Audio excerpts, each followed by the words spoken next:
রচনা ব্যানার্জিকে একটা কথা মনে রাখবেন, যে দিদি বারবার রিকোয়েস্ট করার পরে রচনা কিন্তু ক্যান্ডিডেট হওয়াতে সম্মতি প্রদান করেছে।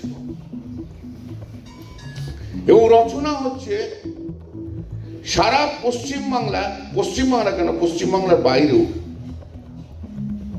দিদি নাম্বার 1-এর জন্য বিখ্যাত।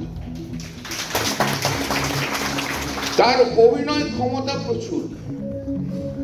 এমন কেউ কোনো কাজ করবেন না যে কাজে দিদি যাকে বারবার ডেকে ক্যান্ডিডেট হতে বলেছে এবং তিনি রাজি হয়েছেন, তাকে কোনো অসম্মান করা হয়, এটা আমরা মানি।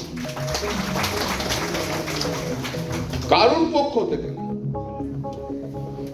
আপনি এক্সপেক্ট করবেন না যে 100% পলিটিক্যাল মাইন্ড নিয়ে কাজ করবে, 100 সম্ভব না।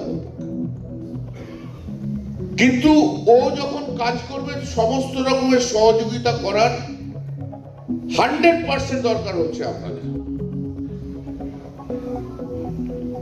1 বছরে এসেই তো কেউ পলিটিক্স শিখে যেতে পারে না। 5 বছর পরে হয়তো দেখবেন ও আরো অনেক ম্যাচিউর হয়ে আরো অনেক সুন্দর সুন্দর কথা বলছে।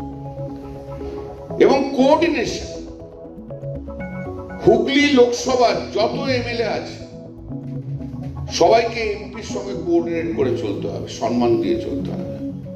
অসম্মানিত কাউকে কেউ করলে চলবে না। একটা জিনিস খুব পরিষ্কার, যে কোনো পোস্টই পার্মানেন্ট নয়, সব পার্টির অ্যাসেসমেন্ট অনুযায়ী হয়।